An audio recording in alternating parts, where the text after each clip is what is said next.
दिल्ली में मतदान की तारीख धीरे धीरे करीब आ रही है। सभी पार्टियों ने अपनी अपनी तैयारी तेज कर दी। दिल्ली में इस बार त्रिकोणीय मुकाबला बनता हुआ नजर आ रहा है। अरविंद केजरीवाल के सामने अपनी सरकार को बचाने की चुनौती है, तो वही बीजेपी 27 साल का सूखा खत्म करना चाहती है। इसी बीच कांग्रेस भी अपनी खोई हुई जमीन को वापस पाने की जुगत में है। दिल्ली चुनाव के लिए बीजेपी ने खासतौर पर बड़ी तैयारी की। बीजेपी बड़ी रणनीति के साथ चुनावी मैदान में है और दिल्ली का किला फतेह करने का दम भी इस समय भर रही है। दिल्ली चुनाव के लिए 27 टीमों का गठन किया गया है। 27 टीमों में बीजेपी के बड़े नेता भी शामिल हैं। टीम के नेताओं को 2-2 सीट की जिम्मेदारी दी गई। पीयूष गोयल, अनुराग ठाकुर टीम में शामिल हैं। धर्मेंद्र प्रधान, भूपेंद्र यादव भी टीम का हिस्सा। सुनील बंसल, मनसुख मांडविया भी टीम में शामिल हैं। बीजेपी ने तमाम बड़े नेताओं की ड्यूटी इस समय लगा रखी है। खबर यह भी है कि दिल्ली चुनाव में 27 जनवरी को प्रधानमंत्री मोदी चुनावी रैली करेंगे और कार्यकर्ताओं में जोश भरेंगे। इसके साथ ही बीजेपी शासित राज्यों के मुख्यमंत्री और डिप्टी सीएम भी दिल्ली में चुनाव प्रचार करने वाले हैं और लोगों से बीजेपी उम्मीदवारों के समर्थन में वोट की अपील करेंगे।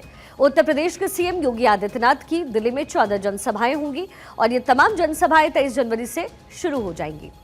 दिल्ली में सीएम योगी की जो जनसभा है वो 23 जनवरी को है। 23 जनवरी को 3 जनसभाएं, 28 जनवरी को फिर 4, फिर 30 जनवरी को 4 जनसभाएं करेंगे और 1 फरवरी को 3 जनसभाएं योगी आदित्यनाथ करेंगे।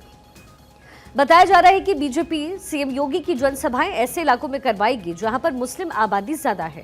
साथ ही दिल्ली के जो इलाके दंगों से पीड़ित हैं वहां भी सीएम योगी चुनावी जनसभा करेंगे और चुनावी हुंकार भरने वाले हैं।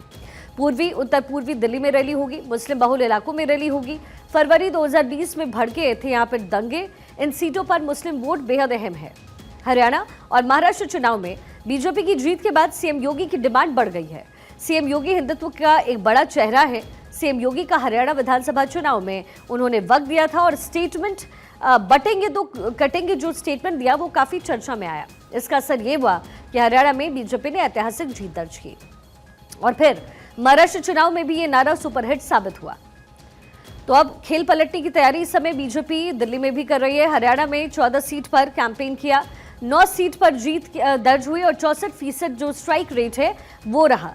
महाराष्ट्र में 30 सीट पर प्रचार किया, 22 सीट पर जीत हासिल हुई, 85% स्ट्राइक रेट है।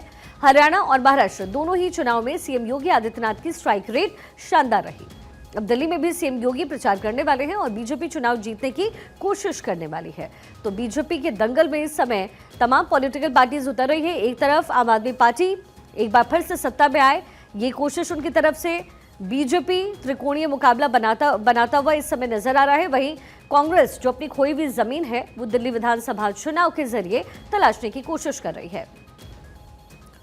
तमाम पॉलिटिकल पार्टीज इस समय जुगत में है कि किसी भी तरीके से दिल्ली के चुनाव में फतेह हासिल की जाए, दिल्ली का चुनाव जीता जा सके। और इस समय दिल्ली विधानसभा चुनाव में त्रिकोणीय मुकाबला बनता हुआ नजर आ रहा है। आम आदमी party versus BJP versus Congress की स्थिति है और तमाम पॉलिटिकल पार्टीज जो तमाम दिग्गज हैं वो चुनावी अभियान को धार देने का इस समय काम कर रहे हैं। 27 जनवरी को प्रधानमंत्री मोदी की खुद जनसभा है और बीजेपी योगी कार्ड खेलने की तैयारी कर रही है। स्ट्राइक रेट के बारे में हमने आपको बताया क्योंकि इससे पहले महाराष्ट्र का विधानसभा चुनाव, हरियाणा का विधानसभा चुनाव और वहां पर कितनी रैलियां और जनसभाएं योगी आदित्यनाथ ने की वो हमने देखा। प्रधानमंत्री मोदी की तरफ से पूरी जोर आजमाइश की गई हरियाणा चुनाव में भी और महाराष्ट्र के चुनाव में भी। तो अब देखना दिलचस्प होगा कि दिल्ली के विधानसभा चुनाव में क्या होता है, क्योंकि आम आदमी पार्टी की दिल्ली की जनता पर पकड़ अच्छी है। अब ऐसे में आम आदमी पार्टी को शिकस्त देना इतना आसान नहीं है। ये चुनौती भरा बीजेपी के लिए भी है और कांग्रेस के लिए भी है, लेकिन अलग अलग रणनीति अपनाई जा रही है प्रधानमंत्री मोदी द्वारा, गृहमंत्री अमित शाह द्वारा और इसमें योगी आदित्यनाथ का एंगल भी है जो कि लगभग जितने भी चुनाव हुए हैं हाल फिलहाल उसमें हमने हिट देखा है। तो इसी एंगल को एनकैश करने की कोशिश बीजेपी दिल्ली के विधानसभा चुनाव में करने वाली है, जब योगी आदित्यनाथ की तरफ से जनसभाएं दिल्ली के विधानसभा के क्षेत्रों में की जाएंगी। हमारी पॉलिटिकल एडिटर अदिति नागर इस समय पूरे विश्लेषण के लिए कनेक्टेड हैं। अदिति, जैसा कि मैंने कहा कि दिल्ली का रण इतना आसान नहीं होने वाला है क्योंकि आम आदमी पार्टी की जोर आजमाइश होगी, जाहिर है एक बार फिर से सत्ता में वापसी करे।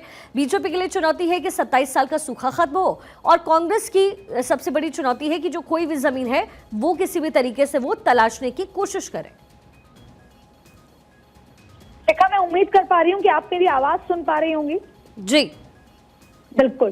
तो शिखा, ये भारतीय जनता पार्टी के लिए डू और डाई की सिचुएशन है। पहले भी हम कई बार इस बात का जिक्र कर चुके हैं। कुछ दिनों पहले कई बार ऐसे सम्मेलन हुए जब मौका पड़ा भारतीय जनता पार्टी के जो टॉप लीडरशिप थी उनसे मुलाकात भी हुई। और क्योंकि योगी आदित्यनाथ को यहाँ पर पिक्चर में जब ये आए हैं, आना तय था, लेकिन इतने एक्सटेंसिव तरीके से आए हैं, तो इस बारे में मैं आपको इस बात की जानकारी ये देना चाहती हूँ कि अगर आप शिखा देखिए, आप अगर हरियाणा की बात करें, अदिति, अब आपकी आवाज हम तक पहुंच नहीं रही है, एक बार दोबारा कनेक्ट करते हैं आपको। लेकिन देखिए, इस समय अदिति इस पूरे विश्लेषण के माध्यम से आपको यही बताने की कोशिश कर रही है कि दिल्ली की विधानसभा में इस समय हो क्या रहा है। और चूंकि दिल्ली की विधानसभा को लेकर के, चुनाव को लेकर के, चाहे वो बीजेपी हो, आम आदमी पार्टी हो, कांग्रेस हो, ये तमाम पॉलिटिकल पार्टीज इस समय जोर आजमाइश कर रही है कि किसी भी तरीके से दिल्ली के रण को फतेह किया जा सके। और ऐसे में प्रधानमंत्री मोदी तो खुद जनसभाएं करेंगे ही, इसके साथ साथ गृहमंत्री अमित शाह और योगी आदित्यनाथ की भी जनसभाएं दिल्ली में रखी गई है। स्टार प्रचारक के तौर पर योगी आदित्यनाथ जाने जाते हैं और हरियाणा में जब 14 सीट पर उन्होंने कैंपेन किया तो लगभग 64% स्ट्राइक रेट रहा। महाराष्ट्र में 30 सीट पर चुनावी प्रचार किया तो 85% स्ट्राइक रेट योगी आदित्यनाथ का था। अब ऐसे में योगी आदित्यनाथ को दिल्ली विधानसभा के चुनाव में भी उतारा जा रहा है ताकि वो चुनाव का प्रचार करें, अभियान को धार दें और जो मैक्सिमम स्ट्राइक रेट है और जो मैक्सिमम सीटें हैं उसमें बीजेपी उसे हासिल कर सके। तमाम पॉलिटिकल पार्टीज जोर आजमाइश तेज है। जो पॉलिटिकल पार्टीज हैं वो लोगों को साधने की कोशिश कर रही है। कहां पर वर्चस्व किसका है इसको बड़ा ध्यान में रखा गया है और इसी के हिसाब से जो टिकट है वो भी बीजेपी ने वितरित किया है, आम आदमी पार्टी ने वितरित किया है और कांग्रेस की तरफ से भी उन्हीं कैंडिडेट्स पर दांव खेला जा रहा है जो कि जिताऊ कैंडिडेट है। सबसे पहले 27 जनवरी को प्रधानमंत्री मोदी जनसभा करेंगे, उसके बाद बीजेपी की तरफ से योगी कार्ड खेला जाएगा। तो दिल्ली का वो किला जिसे फतेह करने की कोशिश इस समय तमाम पॉलिटिकल पार्टीज कर रही है, उस रण पर विजय किसका होगा ये आने वाले वक्त यानी कि 8 फरवरी को पता चलेगा। दिल्ली चुनाव के लिए 27 टीमों का गठन बीजेपी की तरफ से किया गया है। जो भी सीनियर लीडर्स हैं वो इस टीम का हिस्सा हैं और दो दो करके यानी पैर में जो पॉलिटिकल पार्टीज के बड़े नेता हैं वो विधानसभा क्षेत्रों को साधने की कोशिश करने वाले हैं। एक तरफ आम आदमी पार्टी जो एक बार फिर से सत्ता की तरफ देख रही है, वहीं दूसरी ओर बीजेपी जो कि पिछले 27 साल से दिल्ली में सत्ता पर काबिज नहीं हुई, उसकी कोशिशें अलग, और कांग्रेस जो खोई हुई जमीन है वो तलाशने की कोशिश कर रही है। अदिति, बिल्कुल। देखिए शिखा, सबसे बड़ी बात है कि यहाँ पर योगी आदित्यनाथ जो रैली करने वाले हैं, अलग अलग जगह जो मीटिंग्स करने वाले हैं, वो बहुत ज्यादा इम्पैक्टफुल कैसे एक्सपेक्ट कर रही है भारतीय जनता पार्टी। जब यही मीटिंग हरियाणा में हुई तो 22 में से 19 सीटों में चीजें बदली, लगभग 65 से ज्यादा का स्ट्राइक रेट रहा। फिर यही मीटिंग जब महाराष्ट्र में हुई तो 30 में से लगभग 22 सीटें जीती गई, यानी 85% का स्ट्राइक रेट रहा। इन दोनों को ही राज्यों को देखे, हरियाणा बहुत आसान राज्य नहीं है, महाराष्ट्र आसान राज्य नहीं था। इन राज्यों को देख के सोचते समझते हुए अब भारतीय जनता पार्टी की रणनीति है कि जहां man to man marking Bharatiya Janata party कर रही है, जहां पर मुस्लिम वोटों के लिए एनसीपी को भी उतार दिया है, एनसीपी ने अपने 12 प्रत्याशी भी उतारे हैं, वहीं हम कैसे न कैसे पूरे के पूरे हिंदू वोट बैंक को कंसोलिडेट करें। देखिए, अब एक बार फिर दिल्ली के इस पूरे मसले को समझते हैं। दरअसल दिल्ली का जो जितना झुग्गी झोपड़ी था या जितना जो दलित वोट बैंक था और जितना जो मुस्लिम वोट बैंक था, ये सब मिलाकर अरविंद केजरीवाल के खेमे में जा रहा था। अरविंद केजरीवाल ने जो दिल्ली में कभी नहीं हुआ वो किया था और 2 बार जो जीत हासिल की थी वो इसे बोलते हैं कि अप्रत्याशित जीत, 60+70 की विधानसभा में। अब इसको रोकने के लिए क्या करना है, तो भारतीय जनता पार्टी 5 नई चीजों के साथ आई। पहला, वैसी ही योजनाएं जो अरविंद केजरीवाल देते हैं, जाहिर तौर पर एंटी इनकम्बेंसी होती है तो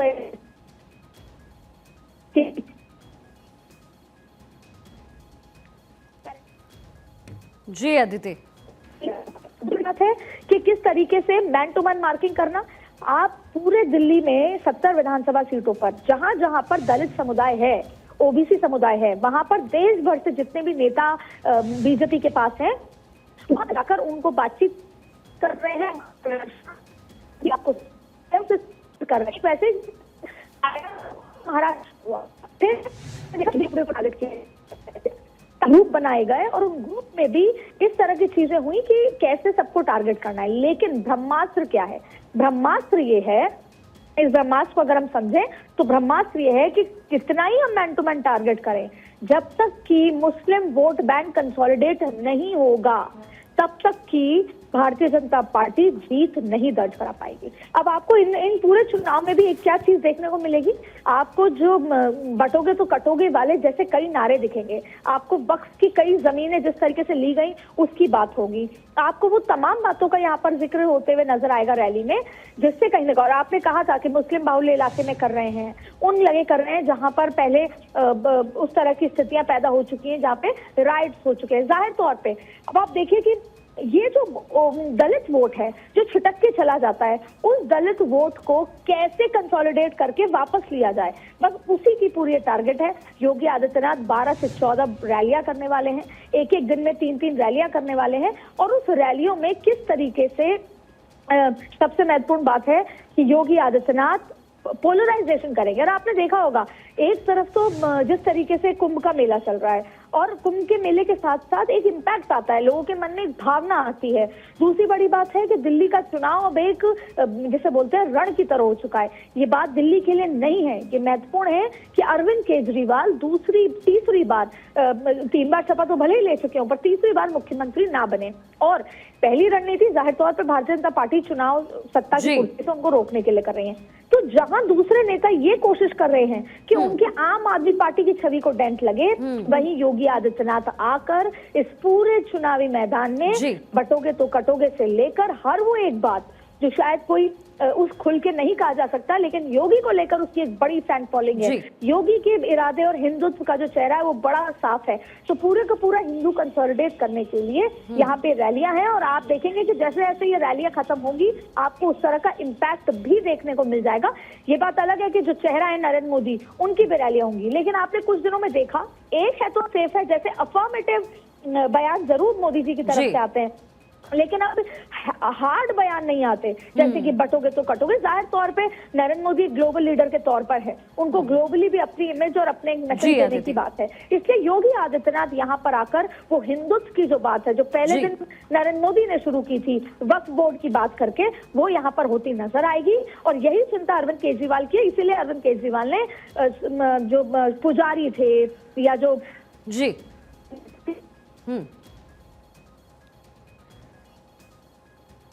ठीक है अदिति, फिलहाल आपकी आवाज़ नहीं पहुंच रही है, लेकिन बहुत बहुत शुक्रिया आपका इस पूरे विश्लेषण के लिए। तो देखिए, दिल्ली का रण पूरी तरीके से सज चुका है और कोशिशें यही है कि हर कोई दिल्ली के रण में अपनी पॉलिटिकल पार्टी को फतेह तक पहुंचाकर रहे।